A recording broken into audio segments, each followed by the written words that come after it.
रीत के सामने आया सच कि आखिरकार कितनी बड़ी चालबाज हैं ये शालिनी बुआ और उनके साथ बैठी हुई बिंदिया। आपको बता दें कि बिंदिया का सच आ गया रीत के सामने। सच जानने के बाद बिंदिया का हाथ पकड़ के अपने घर से निकालने वाली है रीत और कहने वाली है कि मेरे बच्चे को मुझसे छीनने की कोशिश और रियांश के साथ इतना बड़ा साजिश और मेरे राघव के प्यार में पड़ गई हो तुम इस घर में एक बच्चे की माँ बन के आई थी। हमने तुमको इस घर में जगह दी कि तुम्हारे पति ने तुम्हारे साथ बुरा किया, तुम्हारी पिटाई की है और तुमने मुझसे मेरे ही पति को छीनने की साजिश कर दी। बिंदिया अब तुम नहीं बचोगी, तुमको हम इस घर में नहीं रहने देंगे।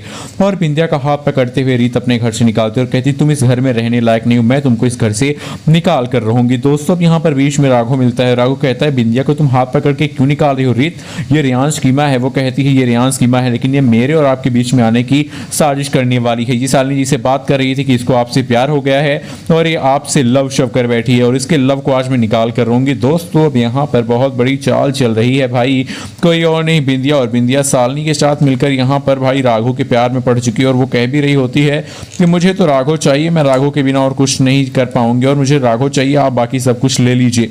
बिंदिया की बात सुन के यहाँ पर शारदा वही बहुत अपने सपने सजा रही होती हैं। लेकिन दोस्तों किसी को क्या पता कि रीत के बढ़ते कदम उस कमरे की ओर आज सच्चाई सबके सामने ले आएंगे और यहाँ पर बिंदिया का सच जो है वो आ जाता है भाई सामने, किसी और के नहीं बल्कि आपकी रीत के। रीत जैसे ही सच्चाई जानती है, रीत अपनी आंखों से देखती है कि भाई इन दोनों की बात सुनती है और समझ जाती है कि बिंदिया के दिल में राघव के लिए प्यार पनप चुका है, वो राघव को रीत से छीन लेगी।